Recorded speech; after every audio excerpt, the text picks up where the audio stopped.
Of reaction होता क्या है? देखिए आप लोगों ने बाइक वगैरह बेटे आपको चलाते होंगे, लिखा होता है 60 किलोमीटर पर और इट्स मीन कि 1 घंटे के अंदर आप 60 किलोमीटर सफ़र तय करते हो। आपने जितना रास्ता तय किया है विद रिस्पेक्ट टू टाइम वो आपकी रफ्तार थी। इसी तरीके से रिएक्शंस होते क्या है, रिएक्टेंट का प्रोडक्ट में कन्वर्ट होना। तो change in concentration with respect to time, उसको हम किस चीज का नाम दे देते हैं बेटे, रेट ऑफ रिएक्शन का नाम दे देते हैं। अब कंसंट्रेशन ऑफ अ सब्सटेंस दो किस्म के होते हैं ना रिएक्शन में, या तो सब्सटेंस रिएक्टेंट से ताल्लुक रखता होगा या तो सब्सटेंस प्रोडक्ट से ताल्लुक रखता होगा। अब देखिए मैं एक बात कर रहा हूँ, सपोज कर लें कि ये ग्लास है, इसे हम रिएक्टेंट सपोज कर लेते हैं, इसके अंदर पानी भरा हुआ है, और एक ये खाली ग्लास है, इसे हमने प्रोडक्ट सपोज कर लिया। एट टाइम t = 0 अब रिएक्शन स्टार्ट नहीं किया मैंने, तो आपके पास रिएक्टेंट मैक्सिमम है और प्रोडक्ट 0 है। अब देखिए मैंने रिएक्शन स्टार्ट कर दिया और रिएक्टेंट किस में कन्वर्ट कर रहा हूँ, मैं प्रोडक्ट में कन्वर्ट कर रहा हूँ। अगर आधा ग्लास प्रोडक्ट का बन चुका है तो इसका मतलब आधा ग्लास पानी का यहाँ से खाली भी तो हो चुका है। इट्स मीन कि change in concentration is equal to change in concentration of reactant is equal to change in concentration of product. तो जब हम रेट ऑफ रिएक्शंस को डिफाइन कर रहे हैं, change in concentration of substance, वो सब्सटेंस रिएक्टेंट का भी हो सकता है और प्रोडक्ट का भी हो सकता है। It doesn't matter, rate of reaction same आएगा। हाँ, एक फर्क जरूर आएगा, जब आप रेट ऑफ रिएक्शन रिएक्टेंट के हवाले से स्टडी करोगे तो आप माइनस का साइन कोट करोगे, अगर आप रेट ऑफ रिएक्शन प्रोडक्ट का स्टडी करोगे तो आप प्लस का साइन कोट करोगे। रेट ऑफ रिएक्शंस रिएक्टेंट में माइनस इस वजह से इस्तेमाल करते हैं क्योंकि वक्त गुजरने के साथ साथ रिएक्टेंट की कंसंट्रेशन कम होती है, और प्रोडक्ट में हम पॉजिटिव इसलिए इस्तेमाल करते हैं क्योंकि वक्त गुजरने के साथ साथ प्रोडक्ट की कंसंट्रेशन क्या हो रही है, इंक्रीज हो रही है। चलिए अब हम स्टार्ट करते हैं रेट ऑफ रिएक्शन। बेटा रेट ऑफ रिएक्शन को समझने के लिए हम एक लेट अस सपोज दैट एक जनरल इक्वेशन ले लेते हैं जिसमें हमारे पास एक ए है, वो रिएक्टेंट के तौर पर एक्ट कर रहा है, जिसने प्रोडक्ट बनाई बी। अब मैं एक ग्राफ बना रहा हूं, ये हमारे पास क्या है, दैट इज y एक्सिस, और ये हमारे पास क्या है, x एक्सिस। हम x एक्सिस में क्या लेते हैं बेटे, टाइम, और y एक्सिस में हम क्या लेते हैं, कंसंट्रेशन। कंसंट्रेशन लेते हैं बेटा। चलिए मैं इतना हाफ लिख सकता हूं, लिख लेते हैं y एक्सिस पे हम क्या लेते हैं, कंसंट्रेशन।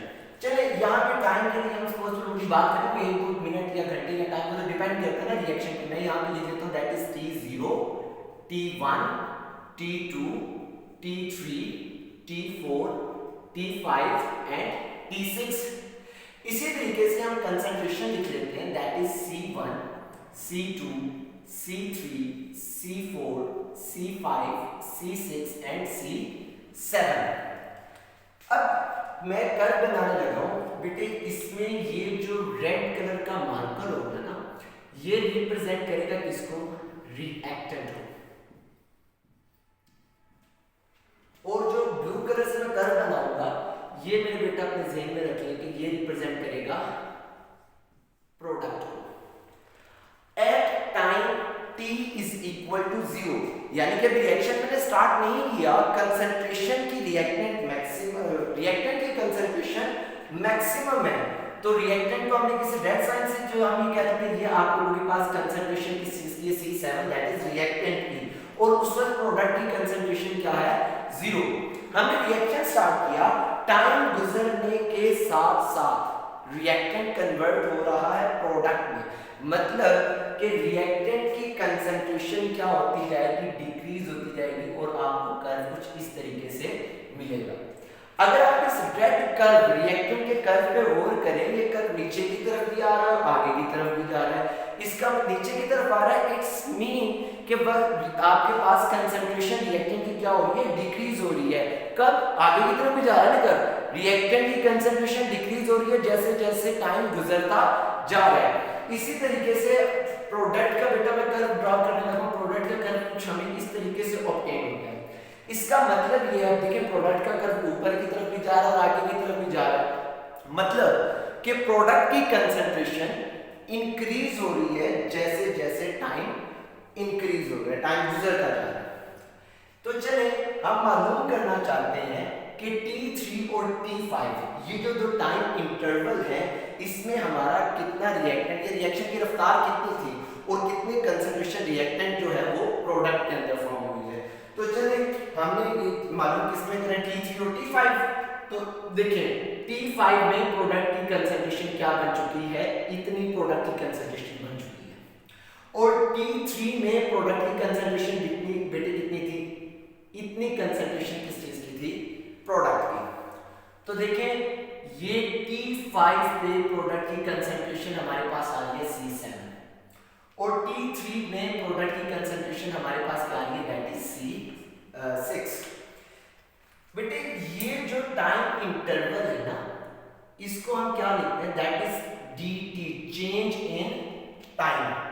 अब इस केस के मुताबिक जो dt है ये किसके बराबर होगा, T5 माइनस T3। और यहां पे ये जो कंसंट्रेशन के अंदर चेंज आ रहा है इसको हम कहते हैं dx और यहां पे dx किसके बराबर है, C7 माइनस C6। बेटे ये जो dx है और ये जो dt है ये चीजें क्या रिप्रेजेंट कर रही है, dx represent change in concentration और dt रिप्रेजेंट क्या कर रहा है, रिप्रेजेंट चेंज इन टाइम, कि उस वक्त टाइम के अंदर चेंज कितना है। अब जो रेट ऑफ रिएक्शन एक्चुअली होता है उसको हम डिफाइन कर सकते हैं कैसे, रेट ऑफ रिएक्शन जो है that is equal to change in concentration of substance. मैंने आपको कहा था वो कंसंट्रेशन रिएक्टेंट की भी हो सकती है, प्रोडक्ट की भी, मैंने प्रोडक्ट के हवाले से डिस्कस की। तो rate of reaction that is equal to dx by dt। तो अब dx चेंज इन कंसंट्रेशन आपके पास क्या है, C7 माइनस C6 और टाइम इंटरवल आपके पास क्या है, T5 माइनस T3। अब ये इसकी जो रेशियो का आंसर आ रहा है वो हमें आंसर क्या बता रहा है, इस रिएक्शन की रफ्तार कि रेट ऑफ रिएक्शंस हमारे पास कितना है। तो अब हम रेट ऑफ रिएक्शंस को डिफाइन कर सकते हैं। Rate of reaction is the change in concentration of substance with respect to time। तो हम यहां पर डेफिनेशन लिखने लगे हैं, the rate of reaction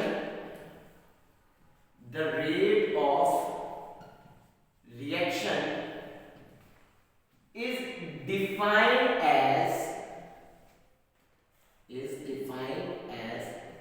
the change in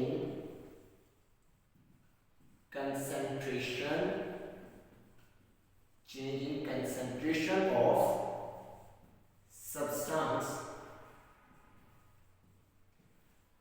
with respect to time is called rate of reaction। या हम इस डेफिनेशन को इस तरीके से भी डिफाइन कर सकते हैं, the increase in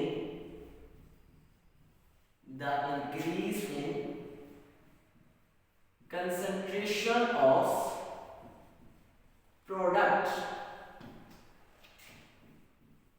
per unit time is called rate of reaction।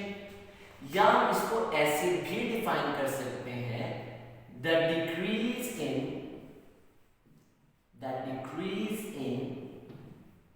concentration of reactant per unit time is called rate of reaction।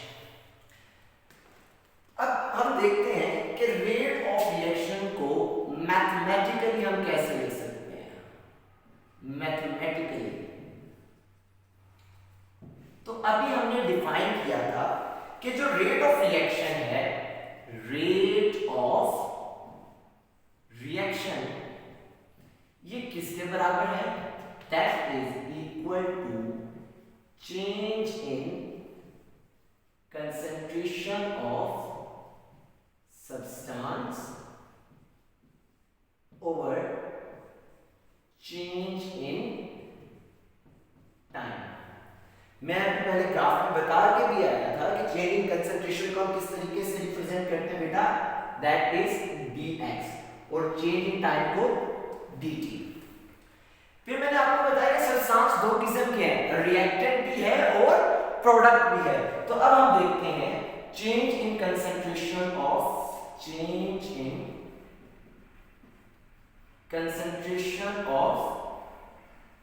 Substance.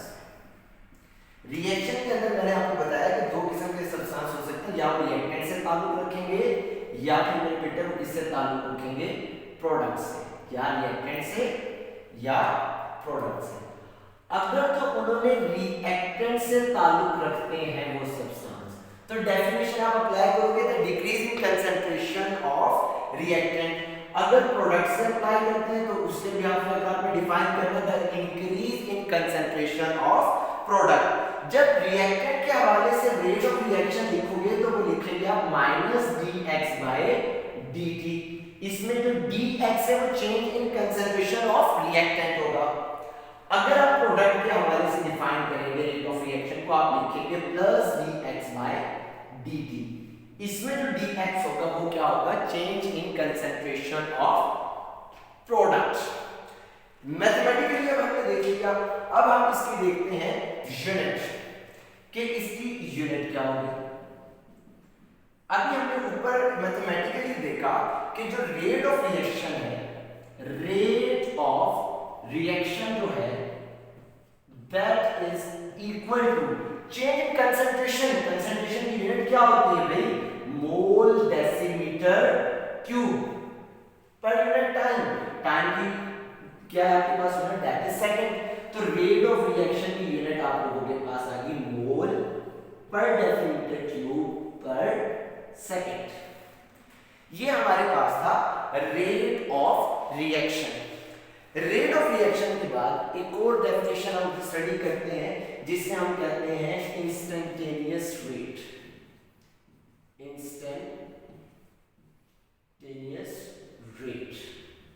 Instantaneous rate क्या होता है, rate of reaction at a particular interval of time is called instantaneous rate। कि जब reaction proceed हो रहा है, किसी भी लम्हे आप उस रिएक्शन की रफ्तार मालूम कर रहे हो, उस पॉइंट को हम किस चीज का नाम दे देंगे, उस रेट को इंस्टेंटेनियस रेट का नाम दे देंगे। चलिए मैं आपको सिंपल वर्ड में बेटा समझाना शुरू करता हूं। For example cricket match start हुआ है, मैंने आपसे पूछा 5 ओवर में कितने रन है, आपने बताया आगे से 20 रन। मैंने जस्ट 5th ओवर में रन पूछे हैं कि कितने हैं।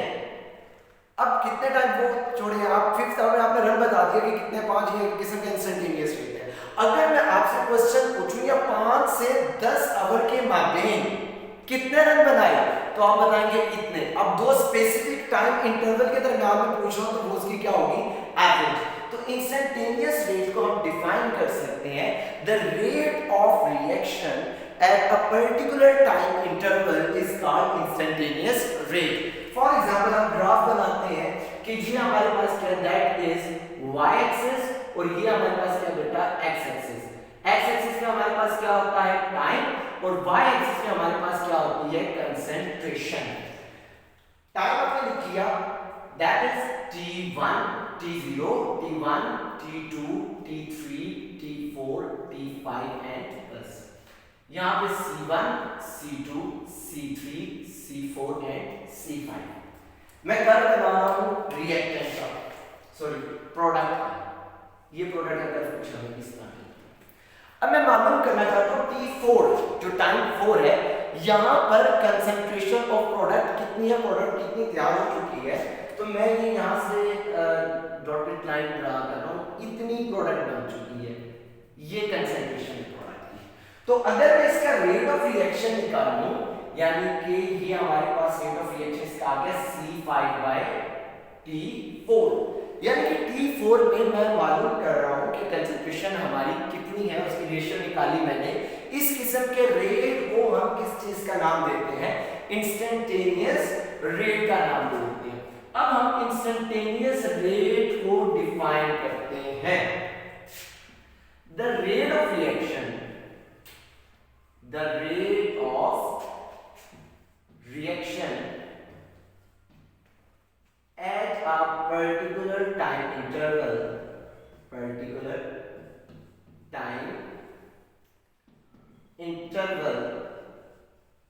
is called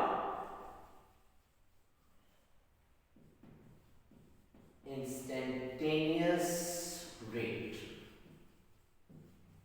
चलिए ये हो गया हमारे पास इंस्टेंटेनियस रेट।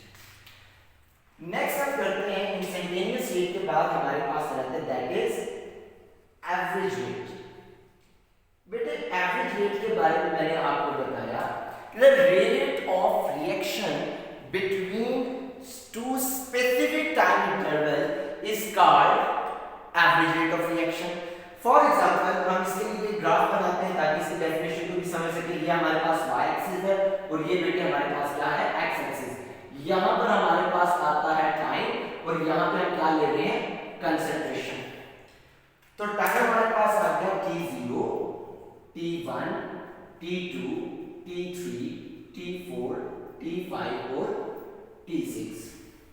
यहाँ पर हम ले लेते हैं c1, c2, c3, c4, c5 and c6। Product का कर्व प्लॉट कर लिया ये। चलिए अब मैं मालूम करना चाह रहा हूं कि t2 से लेकर t5 तक यानी कि टाइम 2 सेकंड से लेकर टाइम 5 तक क्या चेंज है। तो देखिए बेटे टाइम 2 ये ना, जब 2 सेकंड था तो इतनी प्रोडक्ट थी, जब 5 सेकंड आया तो इतनी प्रोडक्ट थी, यानी कि 5 सेकंड में c6 और 2 सेकंड में C4। तो change in concentration of product वो कितना आ रहा है आपके पास that is C6 minus C4, यानी कि इतने टाइम में C6 में C4 यानी 2C2 यानी कि C2 कंसंट्रेशन में यहाँ पे प्रोडक्ट मजीद बढ़ी है और यहाँ पे टाइम इंटरवल क्या है T5 माइनस T2। ये हमारे पास टाइम इंटरवल आ गया। अब इसका रेट ऑफ रिएक्शन अगर मैं मालूम करूं तो ये हमारे पास क्या है that is dx by dt product है तो plus c6 minus c4 divided by t5 minus t2। ये जो रेट ऑफ रिएक्शन मैंने निकाला है इसे हम कहते हैं एवरेज रेट ऑफ रिएक्शन। तो अब चलिए हम डिफाइन करते हैं एवरेज रेट ऑफ रिएक्शन को। The rate of reaction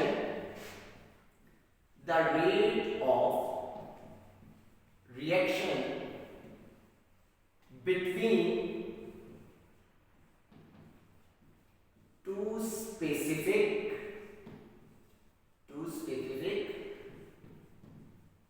time interval is called क्या एवरेज रेट। अब हम डिस्कस करते हैं किस चीज को रिलेशन इनके दरमियान रिलेशनशिप बिटवीन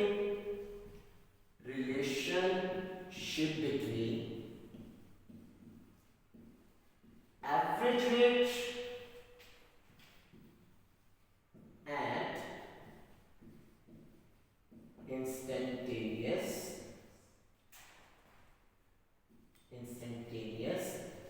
रेट। अब इनके दरमियान में रिलेशन क्या है? देखिए बेटा जब केमिकल रिएक्शन स्टार्ट होता है इंस्टेंटेनियस रेट एवरेज रेट से ज्यादा होता है क्योंकि इनिशियली जो रेट ऑफ रिएक्शन है वो फास्ट है। At the end of reaction जो एवरेज रेट है वो इंस्टेंटेनियस रेट से कम होता है क्योंकि with the passage of time rate of reaction जो है वो डिक्रीज होता रहता है। हाँ at time t interval to 0 इस time t interval is equal to 0 वहां पे क्या होगा ये एवरेज रेट और इंस्टेंटेनियस रेट उस पॉइंट पे क्या होंगे इक्वल होंगे।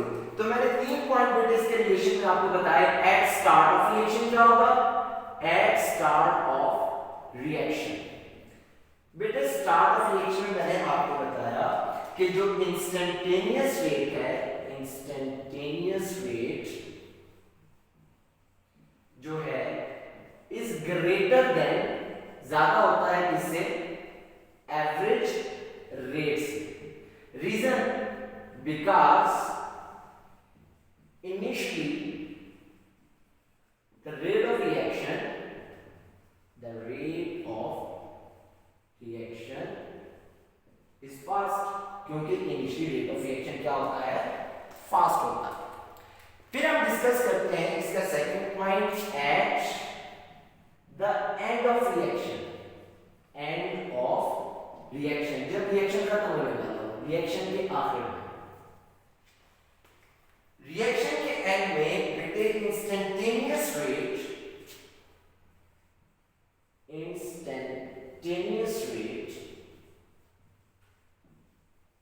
become less than average rate, कि जो इंस्टेंटेनियस रेट है वो एवरेज रेट से क्या हो जाता है, कम हो जाता है। What will be the reason behind that? Because rate of reaction become slow with the passage of time, with the passage of time।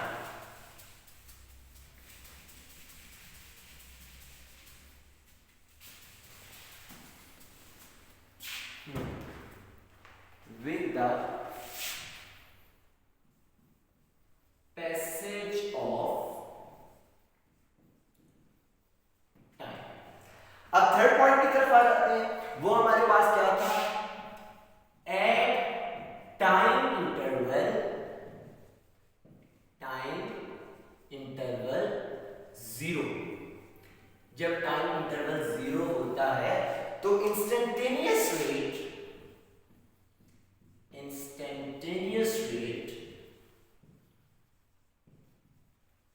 become equal to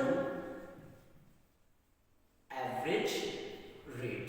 ये हमारे पास हो गए इनके दरम्यान में रिलेशनशिप। चलिए आज का हम अपना लास्ट टॉपिक के लास्ट पॉइंट की तरफ आते हैं। वो हमारे पास क्या है, that is specific rate constant. Specific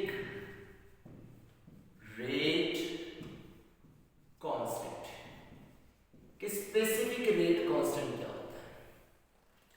specific rate constant या हम इसे वेलोसिटी कांस्टेंट भी कहते हैं। स्पेसिफिक रेट कांस्टेंट हमारे पास क्या होता है, इस बात को देखते हैं। स्पेसिफिक रेट कांस्टेंट को समझने के लिए for dilute solution let us consider general equation. बेटा मैंने वर्ड कोड किया for dilute solution, let us consider general equation AA plus BB that gives us CC plus DB। ये जनरल इक्वेशन। एक बात में बेटा ज़हन में रखना, रिमेंबर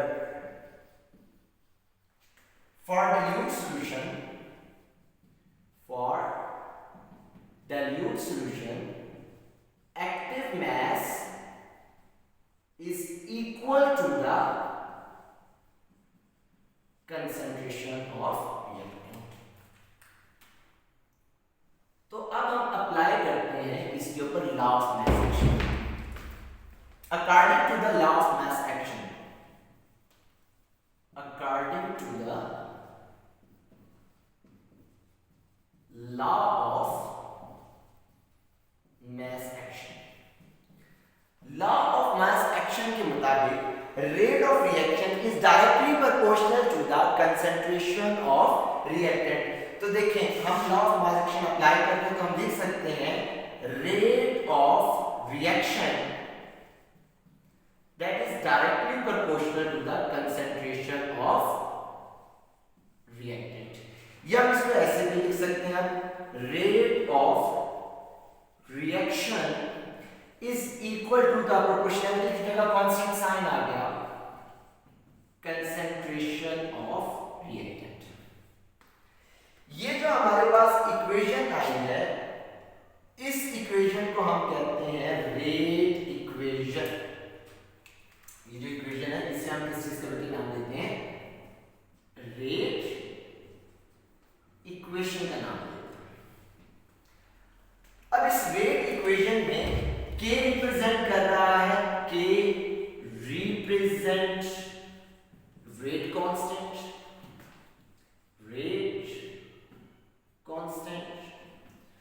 और ये स्क्वायर ब्रैकेट रिप्रेजेंट कर रही है मोलर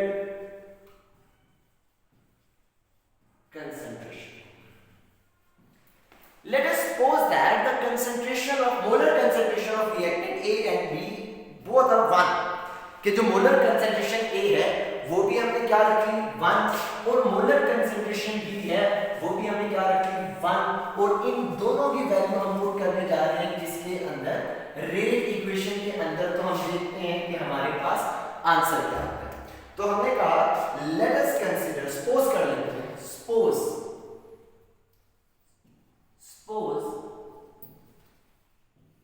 क्या हमने सपोज किया कि जो मोलर कंसंट्रेशन A है इसकी वैल्यू हमारे पास 1 है and molar concentration of B है इसकी भी वैल्यू क्या है हमारे पास 1। सो रेट इक्वेशन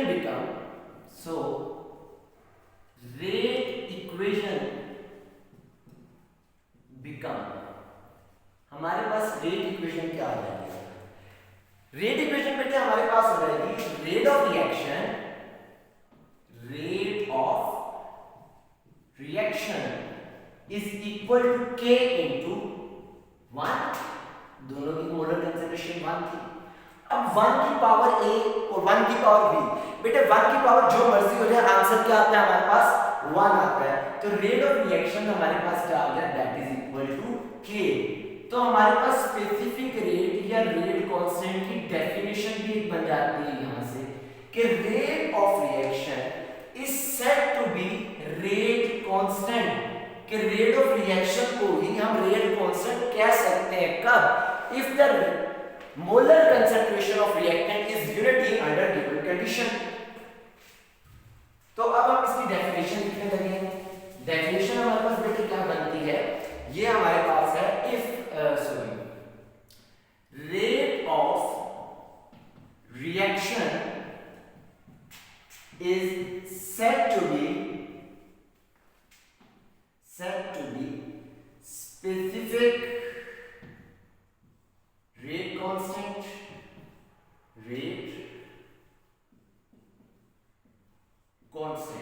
कब? if the concentration of reactant is unity under given condition. अब जो पॉइंट मैं आपको बताने जा रहा हूं ये एमसीक्यूज में कभी पूछ लिया जाता है।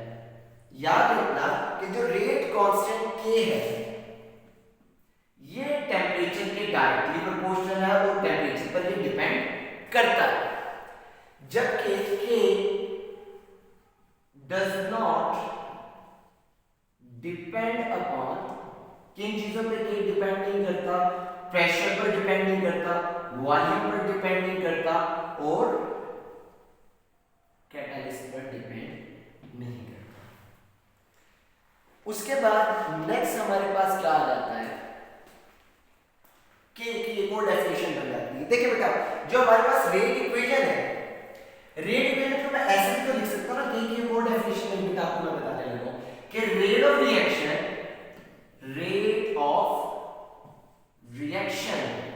that is equal to K to concentration of reactant है ना, तो concentration of reactant यहाँ पे भी तो आ सकता है concentration of reactant।